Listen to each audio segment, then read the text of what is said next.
parte cada vez mais importante das nossas vidas, as redes sociais mudaram a maneira como nos relacionamos. Mas se há vantagens, há também um possível lado negro. Serão as redes sociais perigosas? Sim ou não? Veja o debate já a seguir. É cada vez maior o número de pessoas que utiliza diariamente as redes sociais, mas na grande maioria ignorando que atrás do ecrã se escondem perigos que nem sequer imaginamos. Para esta conversa convidamos então Rita Fonseca de Castro, que é psicóloga clínica e terapeuta familiar na Oficina da Psicologia. Olá, muito boa tarde. Olá, boa tarde. Bem-vinda. E também Tito Moraes, do projeto Miúdos Seguros na Net. Olá, Tito, muito boa tarde, bem-vindo. Um grande aplauso para os dois. Bom, eu queria começar, não respeitando a regra de começarem as senhoras, vou começar aqui pelo Tito, porque este projeto Miúdos Seguros na Net, que se a minha memória não me falha, começou em 2003, exatamente, certo? Já tem uns bons anos, e já tem uns bons anos numa época em que tudo isto, quando começou, tudo isto ainda era uma coisa muito pouco conhecida. E eu pergunto, neste espaço de tempo que têm, e tendo em conta a experiência que o Tito tem, nomeadamente nas idades de escolas, etc., estamos mais informados e mais alerta ou, na verdade, continuamos ingênuos quase como no início? Ok. Obrigado pelo convite. De facto, uma das razões que me levou a avançar com a criação do projeto Miúdos Seguros na Net foi que em 2003 praticamente não havia informação nenhuma em língua portuguesa sobre este tema. Era um tema que não estava na agenda do dia-a-dia, na agenda pública, dos meios de comunicação social. Isso. E essa situação hoje é radicalmente diferente. Portanto, hoje temos muito mais informação, decorridos 12, 13 anos, do que tínhamos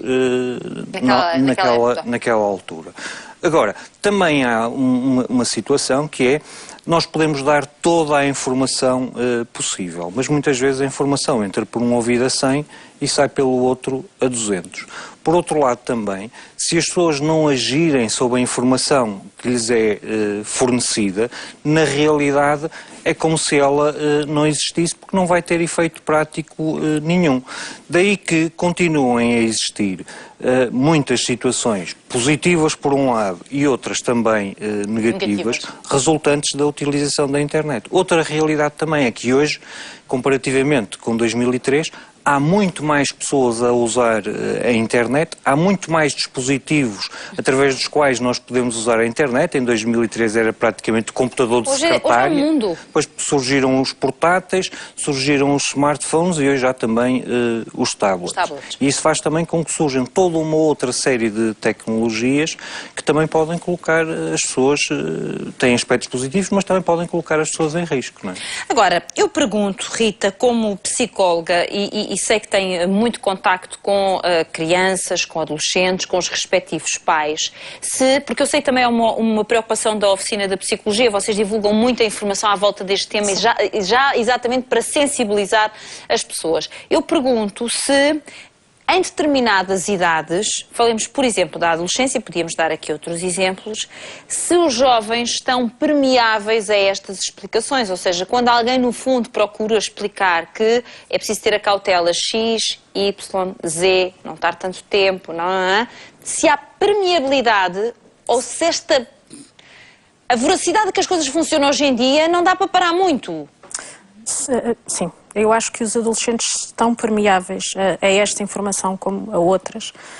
Acho é que ela deve começar a ser dada antes da utilização. Eu dei o exemplo dos adolescentes, mas podia ser noutras idades, até deve ser. Os adolescentes de hoje em dia já contactam com estas tecnologias há muitos anos.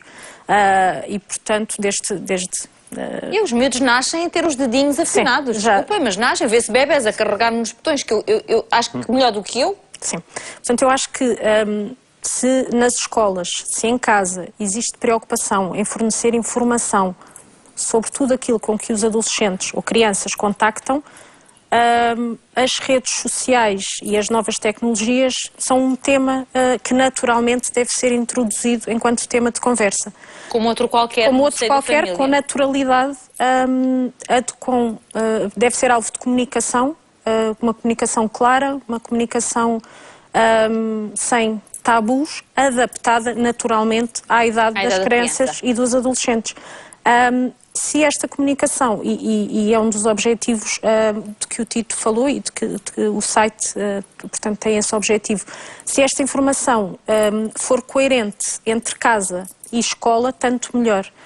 Nós sabemos que os adolescentes em contexto de grupo podem ter outra aceitação às informações que são transmitidas, portanto, se na escola também existirem ações de sensibilização, tanto melhor, até porque nós sabemos que alguns dos fenómenos mais negativos, embora seja inegável que existe um leque enorme de utilizações positivas que podem ser feitas das redes sociais, mas se tivermos em consideração que um dos lados negativos tem a ver, por exemplo, com o ciberbullying, falando agora aqui da questão também da segurança, tem que ser nas escolas. Claro que os pais têm que estar atentos, claro que os pais têm que comunicar com os filhos, até porque os próprios pais são eles, hoje em dia, utilizadores vorazes também das redes sociais, portanto não só temos filhos e pais a fazerem uso do mesmo tipo de rede social, muitas vezes, e portanto eu acho que deve... Até a voz.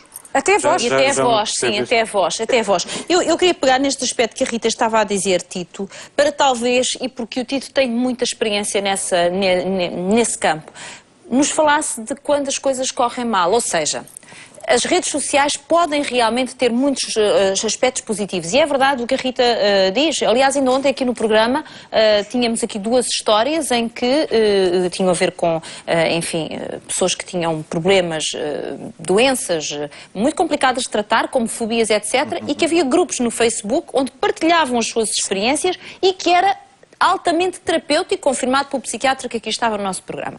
Isso são as boas. E agora eu gostava que o Tito falasse de quando isto corre mal. Quais são os perigos que podem estar por trás das redes sociais? Okay. As redes sociais têm uma particularidade. É que reuniram num único local toda uma série de serviços que antes estavam dispersos. Eu se queria jogar, havia uma plataforma para jogar. Eu se queria conversar, havia uma plataforma para conversar. Eu se queria escrever, havia uma plataforma para blogging. As redes sociais juntaram todos esses serviços que havia dispersos, de partilhar vídeos, de partilhar fotografias, num único local. Portanto, basicamente, o que fizeram foi concentraram num único local as oportunidades e os benefícios, mas também concentraram num único local os riscos. E os riscos não são diferentes de qualquer outro serviço da internet e de plataformas da internet. São aquilo que eu chamo os 5 Cs, são as 5 grandes categorias de risco. E todas elas estão presentes nas redes sociais. Podemos ter riscos ao nível dos conteúdos, ao nível dos contactos, ao nível do comércio, ao nível dos comportamentos e das condutas e, inclusivamente, talvez menos, mas também podemos ter ao nível do copyright ou os direitos de autor.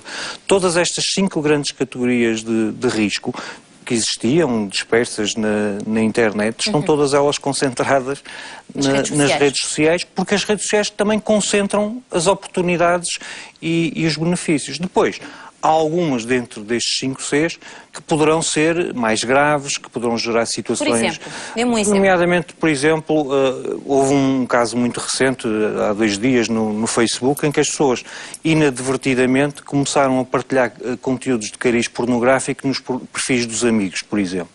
E isso aconteceu por uma razão simples, é que as pessoas inadvertidamente deverão ter clicado em algo que não deviam, e isso fez instalar uma extensão no programa de navegação na internet e passado um tempo aquilo começou a fazer essas publicações em nome delas nos murais de amigos, identificando-os. E gera situações embaraçosas e estressantes, por exemplo, se são crianças pequenas, um caso concreto em que isso aconteceu. Pessoas, se me acontecesse a mim também era aborrecido, porque eu trabalho nesta área, claro. Mas também estou sujeito a essas situações, apesar de todo estar consciente das cautelas, essas coisas podem... Entre os próprios casais pode ser um problema, não é? Claro, de repente a pessoa descobre ali uma publicação e diz... E as pessoas não se apercebiam que estavam a fazer essas publicações porque não lhes aparecia no perfil delas, e é a aparecer no perfil dos amigos. Está a ver? E depois é necessário denunciar esse tipo de publicações, e há uma coisa que se pode fazer, é fechar o nosso mural para impedir que outras pessoas publiquem coisas no nosso mural. Podem publicar, mas depois de eu autorizar. Eu recebo uma notificação, ou autorizo ou não autoriza. autorizo. Está a ver? E a esmagadora maioria das pessoas agora começam a ter mais cuidado, exatamente porque já não é a primeira vez que este tipo de situações acontece, no sentido de começarem a fechar os seus murais, retiram um bocadinho a interatividade, não é? Mas, por outro lado, protege as situações potenciais, especialmente em boas. Posso acrescentar aqui? Achei interessante esta questão dos Cs. Eu acrescentaria aqui um C do controle, ou seja, eu consigo, todos os Cs que o Tito enunciou existem num contexto real, não apenas num contexto virtual, esses 5 perigos. O que eu diria é que nós, na vida real, provavelmente temos um maior controle. Se alguém puser na minha caixa do correio uma revista com conteúdo pornográfico, eu não divulgo aquela revista a todos os meus vizinhos nem a todos os meus amigos. Pega automaticamente no lixo, nem ninguém se apercebe. Nas redes sociais esse controle não existe. E eu diria que existe ainda um outro risco acrescido que tem a ver com porque também remete para este C do controle, que tem a ver com a perda de controle sobre a quantidade da utilização que é feita das redes sociais e que remete aí já para um nível de dependência, aquilo a que se pode chamar de dependência tecnológica. E que é preocupante. Sim, e que pode ser das redes sociais, pode ser dos telemóveis, aí se calhar todos nós nos identificamos um bocadinho com isso, todos nós ficamos pelo menos incomodados quando vemos que ficamos sem bateria, e portanto existe já a nomofobia, que é a dependência dos telemóveis, portanto já existe esta designação. Eu diria que em relação aos jovens, e curiosamente hoje é o último dia de aulas, tanto quanto sei, portanto, na segunda-feira muitas crianças e muitos jovens entram de férias e ficam muitos deles, sabemos nós, sozinhos em casa. E sabemos também que os pais ou avós preferem que eles estejam em casa, mesmo que escondidos por trás de um ecrã, do que andem na rua, porque têm a percepção de que é mais seguro estar em casa do que estar na rua, e essa percepção não deixa de ser real. É preciso que tenham também esta noção de que o estar em casa tem, atualmente, os riscos associados aos consumos do... no que está naquele ecrã que não se sabe muito bem. No ecrã, no telemóvel, no tablet, seja em qual... Já vamos falar do que poderá estar aí e também das idades certas, se é que existe uma idade certa para deixar as nossas crianças terem, enfim, participarem numa rede social e terem a sua própria página. Já vamos falar também destas... Ora bem... Vou pegar agora nesta questão para a Rita, mas também quero ouvir o Tito. Na sua opinião como psicóloga, qual é a idade certa, se é que isto se pode responder assim matematicamente, porque eu acho que não, para dizer a uma criança, sim senhora, já te deixo ter a tua página no Facebook, ou sim senhora, já podes ir ver a da prima, a da irmã? É uma questão complexa. Eu diria que a idade cronológica, sem dúvida, que é um fator muito importante para essa tomada de decisão, mas é também preciso ter em conta a criança ou adolescente que temos à nossa frente, a maturidade e o nível de responsabilidade. Se nós temos à nossa frente uma criança que não tem autonomia suficiente, por exemplo, para tomar conta da realização dos trabalhos de casa, dos TPCs, para arrumar a mochila, que não cumpre regras, que não cumpre horários, falta regras simples, será que nós podemos ter a expectativa de que aquela criança ou aquele adolescente vai cumprir as regras que os pais lhe vão impor em relação ao uso da rede social? Lança esta questão. Não há uma resposta única. Eu acho que são os pais... Mas então deixa-me perguntar de outro modo. Partindo do pressuposto que é uma criança que, sim senhora, cumpre as regras, consegue, no fundo, respeitar aquelas indicações dadas pelos pais, qual é a idade mínima? É porque eu já vi de tudo. E algumas coisas até me arrepiaram, sou franca. Sim. Nunca antes dos... Essa pergunta é um bocadinho ingrata.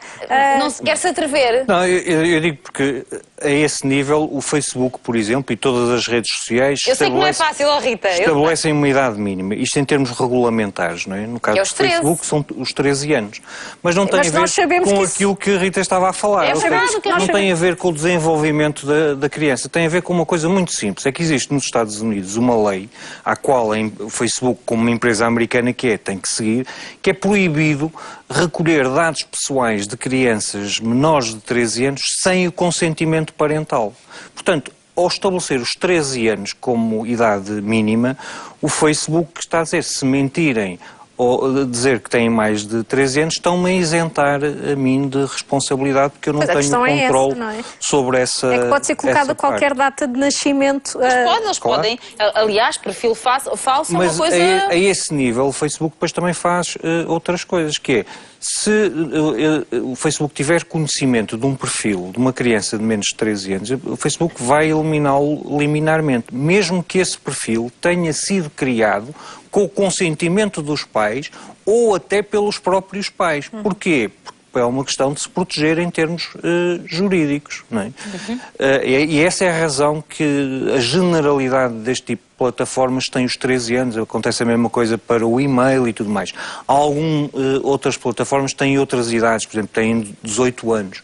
Há outras plataformas que são orientadas para crianças mais pequenas e que, no meu ponto de vista, é o ideal para começar a introduzir as crianças num ambiente de sociabilidade online, onde é necessário o consentimento parental e onde os pais, inclusivamente, têm algumas ferramentas de controle sobre a conta dos filhos. O que nós vemos muitas vezes, e eu recebo N pedidos de ajuda, é de pais que o Facebook hoje é tema de conversa à hora do jantar, em festas de aniversário e tudo mais. E muitas vezes o que acontece é que há crianças que têm 10, que têm 9 anos, toda a família fala de Facebook, tu tens Facebook. Esta é uma questão muito importante. Eu sou o único que não tem Facebook, aquilo deve ser bestial. É que é um tema que a criança fica à porta. Claro. Que era um bocadinho isto que a Rita estava a dizer, o cuidado com, não é? Nós sabemos que uma das principais formas de aprendizagem das crianças, desde a mais tenra idade, é por imitação. Muitos pais queixam-se ou que os filhos fazem um uso excessivo do Facebook, ou que os filhos estão permanentemente agarrados ao telemóvel a enviar SMS. O que é que será que esses pais fazem? Primeiro que tudo, os pais têm que dar o exemplo. Se um pai está à refeição, um pai ou uma mãe, um progenitor, está à refeição permanentemente atento ao telemóvel, será que tem legitimidade para impor ao filho... Ou à televisão? Ou à televisão. Por exemplo? Então, os pais têm que funcionar, obviamente, como têm que impor regras, têm que impor limites e têm que ser muito assertivos em relação às regras e aos limites, mas também têm que servir de modelo.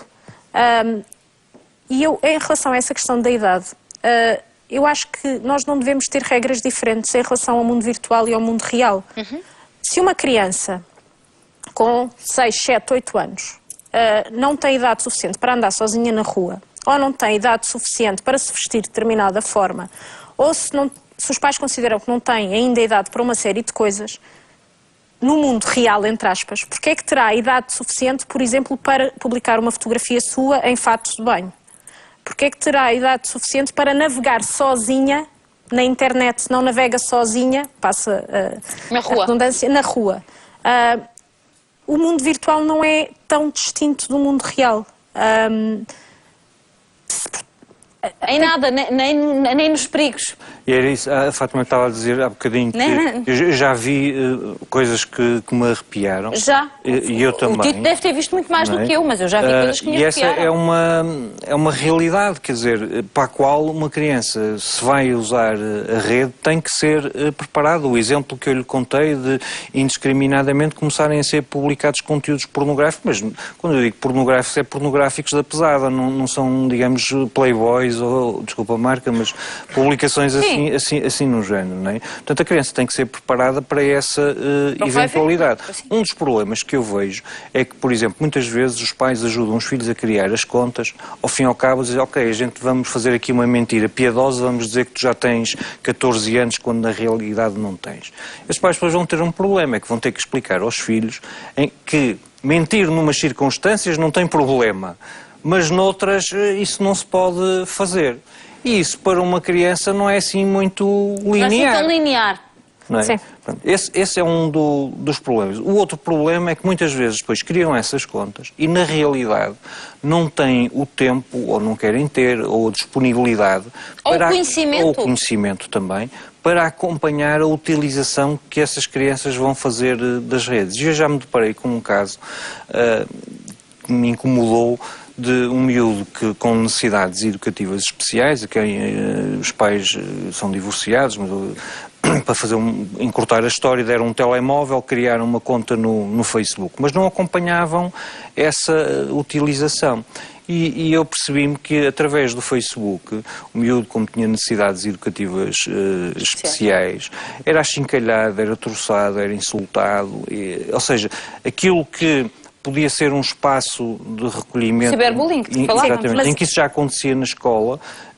Prolongou-se para dentro. O espaço que deveria ser o espaço de, no fundo... de proteção, ao fim e ao cabo, estou em casa, deixa de ser. Mas e é isso que a Rita há bocadinho estava a dizer, e é, quer dizer, nós em casa não estamos mais seguros, porque pela internet entra-nos tudo. É verdade. É uma ilusão de segurança, não é? Aquelas 4 paredes dão uma ilusão de segurança que nem sempre é real. Em relação a esta questão do acompanhamento, eu diria que... E o Tito encurtou a história, mas falou em pais divorciados, etc. A minha questão aqui é, será que estes pais acompanham todas as outras... Não estou a falar destes em concreto, mas será que os pais que não acompanham a utilização das redes sociais pelos filhos os acompanham nas outras facetas da sua vida? Como a mesma situação, a minha questão é esta. As regras, não é? As regras não têm regras para usar a internet, será que têm regras para usar a televisão, para as refeições, para o banho, para os trabalhos de casa? Portanto, as redes sociais são mais um dos aspectos que entrou na vida das famílias. Pode ser integrado da melhor forma ou deixado em relação a esta questão do acompanhamento, é curioso, porque muitas vezes os pais criam as contas, têm as passwords, entram, ou curiosamente também tornam-se amigos. Através do Facebook os pais são amigos dos filhos e têm a ilusão de que assim acompanham o que eles publicam, mas não acompanham porque os filhos sabem muito bem como restringir as publicações aos pais, etc. Em vez de haver esta quase obsessão em controlar as contas do Facebook dos filhos, não será mais fácil fazer disso também um tema de conversa? Os pais até pedirem ajuda aos filhos. Olha, não me queres ensinar... Há pais que não têm Facebook e os filhos dominam, como a Fátima dizia há bocadinho, as crianças já nascem com os dedos nos ecrãs. Os avós, pedir ajuda ao neto para criar uma conta de Facebook. Então, mas como é que tu fazes, perguntar ao neto ou ao filho, como é que tu fazes alguém que tu não conheces tentar falar contigo? Por exemplo, nós percebemos que estratégia... E nessas perguntas percebe se a criança está ou não informada, não é? E que estratégias é que a criança usaria se isso lhe acontecer, ou usa quando isso lhe acontece. Porque muitas crianças são abordadas por pessoas que não conhecem nos Facebooks. E nós sabemos que nós escolhemos todos para fotos de perfil do Facebook aquelas em que achamos que estamos mais favorecidos. Privilegiamos muito a imagem. E, portanto, uma criança bonita, com uma fotografia apelativa, poderá ser um alvo mais fácil de contactos desconhecidos. Quando eu digo bonita, este conceito é muito lato e muito subjetivo. Sim, mas que seja apelativa, às vezes basta exatamente, ser... que seja apelativa por qualquer motivo. E é importante perguntar, o que é que tu farias se um desconhecido te adicionasse no Facebook? Para eu saber como é que é de fazer. Exatamente. Ou seja, isto é virar completamente... ao contrário. Isso que está a dizer também se aplica à vida real. Aqui há um tempo atrás, uma das minhas sobrinhas perdeu de vista o filho mais pequenito, 2 ou 3 anos, por uns segundos, não é? Mas criou um momento de aflição e quando o encontrou, perguntou-lhe-se, olha, se alguém viesse ter contigo e te dissesse, olha, eu dou-te um gelado e tu vens comigo, tu ias? Claro, mãe, eu dou gelados, não é? Portanto, isso foi uma oportunidade que ela teve de trabalhar com o miúdo relativamente a isso, de lhe explicar... De conversar sobre o tema e de ensinar estratégia. E nós temos que ver estas situações negativas, não só pelo lado negativo, mas também pelas oportunidades de aprendizagem que nos dão, não é? E esta exploração em conversa informal permite exatamente isso, os pais perceberem até que ponto é que os filhos estão informados, estão preparados... Por exemplo, na questão do ciberbullying, muitas vezes as crianças... feito através da internet, só para explicar lá. Claro que sim. Muitas vezes as pessoas não têm, os pais não têm a percepção de que as crianças, que os filhos são ou vítimas ou os próprios instigadores, os instigadores do bullying. E quando as crianças são vítimas, normalmente não contam, ou por vergonha, ou porque não querem ser privados de utilizar o Facebook. Os pais podem fazer isso para os proteger, retiram-lhes o computador, com instinto protetor, não de castigo. Também aí pode ser usada esta estratégia. Olha, se te acontecesse alguém chamar-te nomes, através do Facebook, o que é que tu fazias? E os pais conhecem os filhos, portanto vão perceber se isso se passa de facto ou não. Além de haver vários sinais, vários indícios. Uma criança que passa... Depois há aqui os sinais de alerta, não é? De que podemos falar. Uma criança que passa demasiado tempo isolada, uma criança que começa a prescindir de atividades de lazer para passar a estar demasiado tempo... ou seja, substitui atividades que tinha de lazer por tempo passado no computador ou outros dispositivos. Pode ser sinal também de outro tipo de problemas que não têm nada a ver com a internet. E que a internet acaba por funcionar como, digamos, um refúgio. Sim, e esta questão, por exemplo, da adição há pouco, pode ser uma adição à internet e às redes sociais, de que eu falei há pouco, a tal dependência tecnológica, ou apenas de um jogo, de uma... Do que quer que seja, Eu ainda queria pegar, Tito, nesta questão que a Rita estava a falar, do ciberbullying, porque também não deixa de ser aqui qualquer coisa de preocupante. No fundo, há crianças que têm uma determinada personalidade frente aos outros e depois utilizam as redes sociais para vestir a pele de outras criaturas, não é? E eu gostava que falasse um bocadinho disso, porque não sei se está a ser dado o devido valor ao ciberbullying e aos efeitos que ele tem na vida das suas vítimas, não é? O estudo YouKids Online indica-nos que no ponto de vista das crianças, aquilo que mais as preocupa é serem insultadas, serem difamadas, mais até do que ver conteúdos, serem contactados por predadores sexuais e coisas assim desse género. Para as crianças aquilo é aquilo que mais as angustia e as incomoda. E nós, pais, geralmente temos uma tendência para ver nos nossos filhos apenas os capuchinhos vermelhos. Não é? Portanto, os nossos filhos tendencialmente são vítimas. E esquecemos... Que os agressores também moram em casa de alguns pais. Exatamente, têm que estar em algum lado, não é? Podem estar dentro da nossa própria casa. Claro. E temos que ter isso presente, que em função de determinado tipo de circunstâncias, muitas vezes pela influência dos pares, os nossos filhos podem ter comportamentos que não se coadunam com os valores e os padrões segundo os quais os educamos e transformarem-se em lobos maus. E transformarem-se muitas vezes não em lobo mau, mas quem assiste passivamente e que ao fim e ao cabo tornando-se cúmplices. E essas pessoas são aquelas que têm um poder incomensurável, porque são aquelas que podem intervir e pôr cobro a esse tipo de situação, denunciando aos pais, denunciando aos professores, denunciando na escola, denunciando nas autoridades. Infelizmente o que acontece, e isso não acontece só com as crianças e com os jovens, acontece com os adultos, muitas vezes na vida pública, as pessoas não se querem meter, assistem sem intervir. E aquilo que, se houvesse uma intervenção, poderia ter rapidamente acabado, acaba por se arrastar com outras consequências. Aliás, isso vê-se com os adultos em várias situações, nomeadamente nos crimes de violência doméstica, onde às vezes ainda Eu há pouco estava-me a surgir aqui a questão de... concretamente, em terapia de casal, é quase constrangedor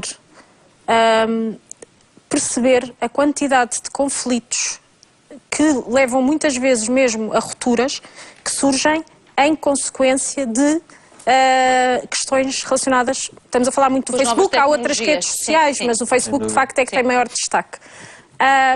Porque há aquela pessoa X que põe sempre um like na fotografia do meu marido ou do meu companheiro. E aí começa. Porque ela dedicou-lhe... E aí começa como um novelo, não é? E aí começa como um novelo. E realmente há muitos divórcios por causa deste tema. Bom, temos que concluir. Eu sei que podíamos ainda falar de outras questões, mas... Acima de tudo, acho que levámos aqui os nossos espectadores a refletir um bocadinho sobre este tema, que é muito importante, e se calhar a ter outras cautelas, que às vezes até são mais simples do que parecem, mas é preciso, no fundo, começar a fazer alguma coisa. Aos dois agradeço, muito obrigada e muitas felicidades. Um grande aplauso. Obrigada.